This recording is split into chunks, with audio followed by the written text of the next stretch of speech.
y est, on est enfin de retour au Japon, ouais! Et pour cette première vidéo à Tokyo, on va vous montrer notre quartier. On habite en ce moment à Kanda, en plein cœur de Tokyo, à 2 pas de Akihabara.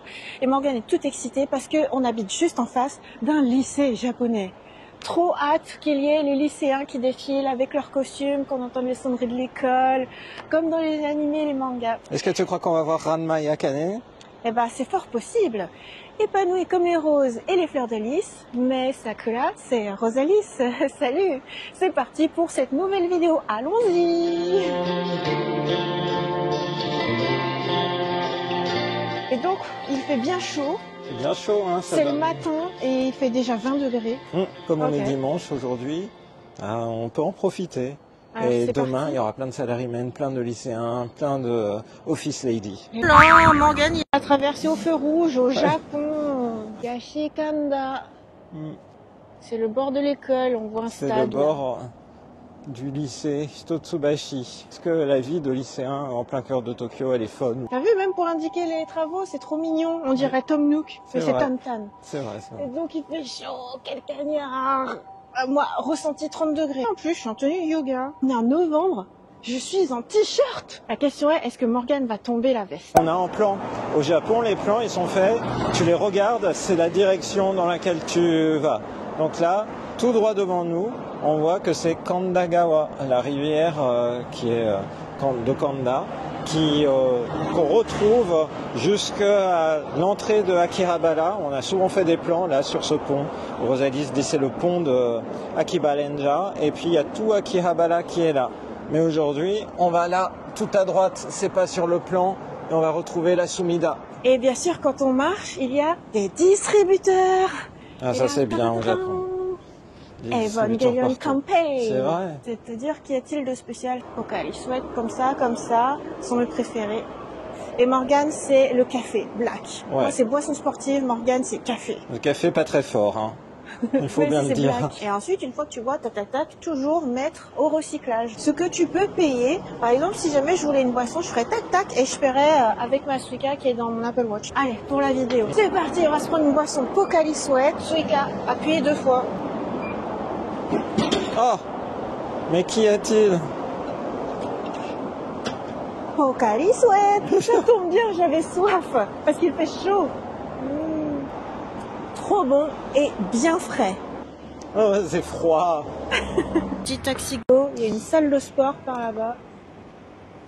C'est une station essence en plein cœur de ville. Morgane qui regarde la direction. Ouais, grâce à ma carte SIM, eSIM que j'ai pris. Il y a Donc tu as fait une vidéo pour savoir comment avoir internet. Et il y a encore des cabines téléphoniques ici. Tu peux utiliser encore des pièces. Ouais, et tu peux te faire appeler à ce numéro-là. Petit scooter de livraison. Ça te plaît les scooters? Je prends un petit peu tout le quotidien. Ah oui, t'as raison. J'aime bien. On voit la Sky Soli. Ça paraît petit, mais en fait c'est grand. On suit la ligne jaune. Et ici à Tokyo, on marche à gauche. Voie de vélo et voie piétonne. À part par rapport à la chaussée. Morgane a l'air attirée par ce typique. Square Café. Regarde, pour un petit élément sucré, il y a des gaufres, il y a plein de frozen espresso. Et un autre combini, un Lawson. Veux-tu faire la vidéo ou tu vas acheter ton jump? Oui, je vais le faire, mais pas ici. Ok. Parce que je vais pas me trimballer le jump pendant toute la balade. Il y a un panneau avec des petits enfants. Et surtout, il y a des vélos. Et ici, ils sont électriques. Et ils roulent trop bien. Vélo rouge, Docomo Bike Share. Et ça couvre une large zone, non? Tout à fait. Il y a toute la baie de Tokyo. Où sommes-nous? Nous voici au pont Ryogoku. On va traverser la rivière Sumida. Voici donc la rivière, celle qu'on voit et qu'on traverse à maintes reprises, notamment si tu vas par là, si je ne me trompe pas, tu vas à Odaiba, Disneyland, tout ça. Hop, on voit qu'il y a aussi une petite promenade en bas qui peut être très sympa le long de la rivière. Et si tu vas par là, parce que notre quartier est vraiment central et on peut tout faire à pied, tu rejoins Asakusa, tu peux aller à Tokyo Sky Tree. Si tu le prononces à la japonaise, tu dis Tsuri. Et si tu la prononces à l'anglais, c'est plutôt Tree. Et donc notre quartier, c'est ce qu'on a traversé, c'est par là, du coup, Kanda, en plein cœur de Chiyoda, avec Akihabara sur le chemin. Donc le concept de ce voyage Au Japon, c'est slow life. On prend pas les bains de foule, on prend pas le métro bondé, mais on fait tout à pied et on est bien. Éventuellement, on pourrait prendre le bateau aussi pour profiter du beau temps, ça pourrait être cool. Le soleil brille. Oh là là, il fait chaud. Et Morgane est en train de filmer à fond. Allez, on y va. Regarde toutes les petites fleurs comme elles sont mignonnes. Alors, Morgane? Eh ben, on va redescendre. Oh, on va passer sous une arche. Bah oui, c'est joli. Tu passes l'arche? Je passe sous l'arche. Tada! J'arrive. Moi aussi. Tada! Un peu d'ombre. Je meurs de chaud. Fait chaud. On va être complètement au bord de l'eau, à ras de l'eau même. Oh, ça fait un effet vague là. Regarde la taille des vagues. Il y a de la houle là. Eh ben oui, c'est de l'eau de mer. Hein. Alors c'est parti. Morgane a trouvé un petit parc. Il m'a dit par là, ça va être chouette. Voilà. Il n'y a vraiment personne, il n'y a pas âme qui vive. Et les seules personnes qu'on croise, ce sont des Japonais. Ça, c'est trop cool. Et si tu vas encore plus loin, mais encore plus loin, là, tout là-bas, eh bien, on irait sur le quartier de Sangatsu no Lion. Oh. March comes in like a lion. Voilà un peu l'ambiance. C'est vrai que quand tu vois tous les ponts, c'est exactement ce à quoi ça fait penser. Eh oui. Tous les ponts sur la Sumida. Quand tu fais des croisières, justement, pour aller de Asakusa à Odaiba, par exemple, tu traverses tous les ponts. C'est trop bien. C'est un peu comme quand tu fais des bateaux mouches sur la Seine. Ah, ça fait du bien. Tu fais du canoë-kayak sur la Sumida. Incroyable. Et ça doit pas être évident, hein, parce que il y a la houle, il y a des gros bateaux qui surtout passent. quand tu croises des gros bateaux. Hein. C'est clair. On prendra le bateau designé par Leiji Matsumoto. Je crois que c'est ton bateau qui est sur l'eau.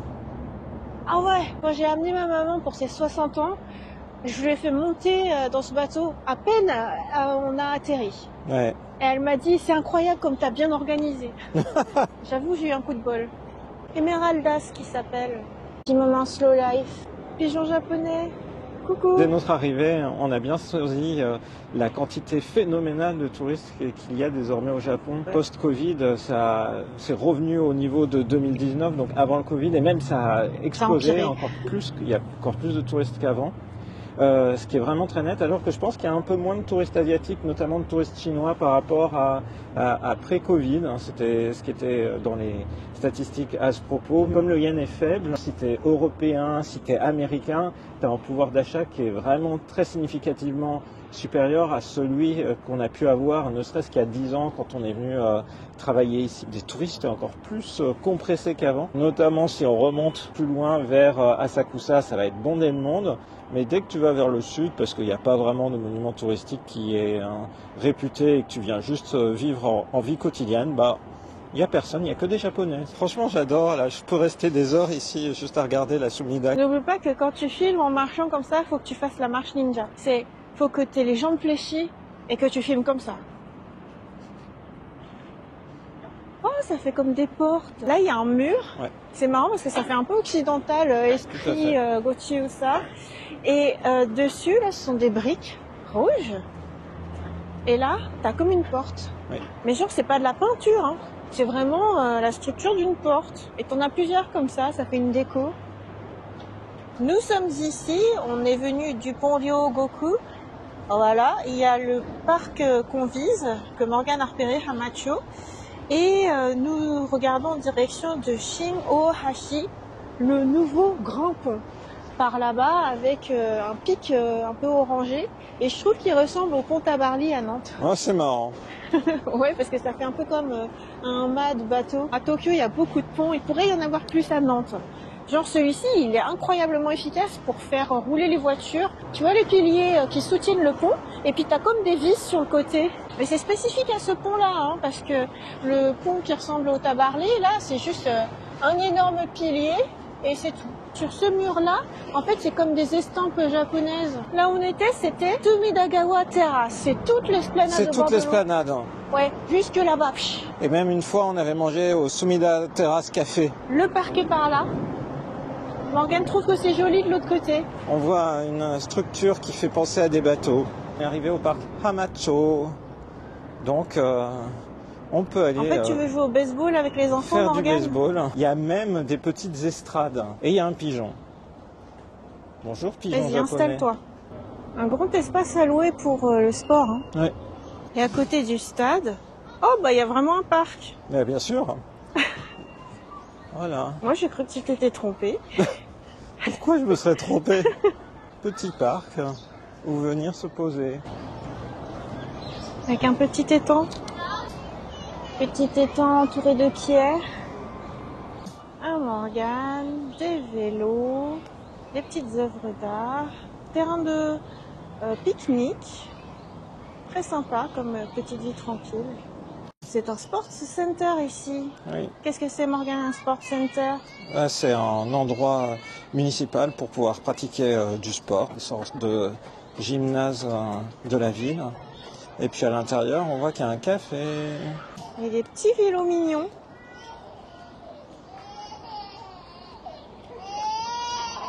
Oh, on est arrivé à un spot. Oui, on voit que ça commence à être les feuilles jaunes. Première étape de Koyo. Ces petites feuilles jaunes, comme dit Morgane, ce sont des feuilles de ginkgo. Au moment de Koyo, littéralement feuilles rouges, tu as le jaunissement des feuilles de ginkgo et tu as le rougissement des feuilles d'érable, l'érable japonais. Ce sont les deux spectacles à voir en automne. Il faut savoir qu'il y a deux périodes propices pour visiter le Japon où le climat est vraiment agréable. Il y a le printemps évidemment avec la floraison des cerisiers, mais il y a aussi Koyo, l'automne. Au mois de novembre, là, on a vraiment un super beau climat et puis il y a ce spectacle éphémère et naturel à admirer. On est entouré de petits sportifs. Trop mignon. Je suis contente qu'on ait pu voir des ginkgo déjà jaunes et puis même on voit des feuilles qui commencent déjà à tomber par terre, comme quoi c'est vraiment l'automne qui commence au Japon. Parce que Morgane m'a dit que cette année 2024 est vraiment particulière, même au Japon. Genre à Nantes, on a bien vu que c'était assez spectaculaire comme climat. Rien à voir avec les années précédentes. La météo indique que dans la région de Tokyo, la plaine rouge ou ailleurs des feuilles d'automne, elle est plutôt en décembre. De la même manière que la floraison des cerisiers avait été plus tardive, en fait tout est décalé encore une fois cette année. C'est un lieu bien identifié des Japonais pour venir admirer les feuilles jaunes. Du coup, à l'automne, c'est pas encore connu au niveau occidental, au niveau touristique. Je l'avais vu nulle part dans les pages web à ce sujet-là. Et en fait, du coup, on a bien vu que c'était sympa, parce que là d'où on vient, c'est là où le ginkgo est le plus au soleil. En fait, ça commence à devenir bien jaune. T'imagines, là, ça va être entièrement jaune, mais ça n'est pas encore. Mais on reviendra dans 2 semaines. Toute cette allée de ginkgo qu'on peut admirer. Et puis il y a un truc rigolo, toutes les explications ici, comment traiter tes déchets, ne pas nourrir les pigeons en japonais pur. Ça veut bien dire que c'est pas un lieu touristique. Petit temple, le torii. Petit temple typique. Au pied d'un bâtiment. Oui. Et à côté d'un grand bâtiment, une salle de théâtre. C'est immense. Voilà, c'est le Meiji-za. Donc construit pour la première fois en 1873, tu vois. 1386 places, c'est plutôt des pièces de kabuki, mais il y a des pièces occidentales également. Allée des ginkgo. Et on poursuit avec la deuxième partie d'allée de ginkgo. Tu trouves pas que ça commence à sentir l'odeur typique des ginkgo? Ça Et pue des un fruits. petit peu des fruits. Hein, moi je me rappelle l'année où on a passé une année entière, l'automne, on allait courir, faire du running et on passait systématiquement sous une allée de ginkgo qui puait, t'avais envie de sprinter. Au bord du palais impérial. Ah oui, c'est ça, ce sont ces fruits que tu trouves odorantes. Oui. Il y en a plein qui sont tombés là, pigeons japonais. Coucou, ça vous plaît cette odeur? Et au-delà des ginkgo, on retrouve la civilisation. Voilà. Il y a un Jonathan's si tu veux. Oui, je sais, mais j'avais tout cherché pour toi. Donc, un Lawson à là. nouveau. Ça pue, mais ça pue. Il y a toujours des choses intéressantes, même sur le sol. Ah Morgane, tu retrouves du français, dis donc. Ah là, nous voilà au bonheur. J'adore le concept de Franzpan Anpan. Oui, c'est C'est vrai. à la fois France et Japon. Ouais. Allez, on en voilà. Qu'est-ce que je vais prendre? Anko Donut. Anko donut. Ouais. C'est fou, hein. Mais non, pas. Tu ressors avec Une petite boisson chaude. un Et café. dans mon sac, notre petit goûter, ou notre petit dessert plus exactement. On peut faire une dégustation au parc. Voilà. Et c'est ce qu'on va aller faire. On est à Shin-Ohashi. On va faire le trajet retour de celui qu'on a fait auparavant par l'autre côté de la berge, Alors qui est on encore traverse. au soleil. Il y a un espace avec des bancs. Ouais. On peut s'asseoir comme ça et admirer la Sumida. Ce que je trouve incroyable, c'est comment en fait tous les bords de ce très long fleuve sont aménagés. On voit aussi qu'il y a des éclairages pour Tout à fait. continuer de voir ces pointes orangées. Et il y a des illustrations aussi. Tout à fait, du pont à travers les âges, des ponts qui enjambent Sumidagawa à travers les âges. C'est Et ça, donc là ça doit être autrefois, à Ouais. l'époque de Edo, quelque chose comme ça. Ouais. C'est des gravures en fait, Oui, tout à fait. en relief. Ça, faut le garder en tête en fait, que Tokyo est au bord de l'eau ainsi, et puis que l'histoire de la ville est associée à l'histoire du fleuve. Tokyo, on représente surtout le gros carrefour de Shibuya. Ici, c'est aussi une part intégrante de la capitale japonaise. Alors, Ah, c'est le Hotaluna. ouais, c'était exactement ce que j'allais dire. Allez, on va faire la promenade. Tout à l'heure c'était Sumidagawa Terrace, et là, je sais pas si on appelle ça Sumidagawa Terrace aussi. Les deux côtés? On va voir. Ah, le soleil!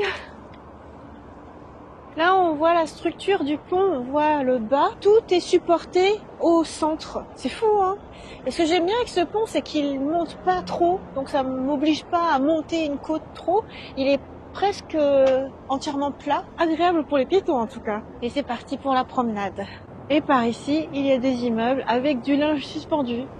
Ça fait partie du quotidien aussi, avec aussi des panneaux japonais, qu'on est vraiment au niveau de l'eau. Tout à fait.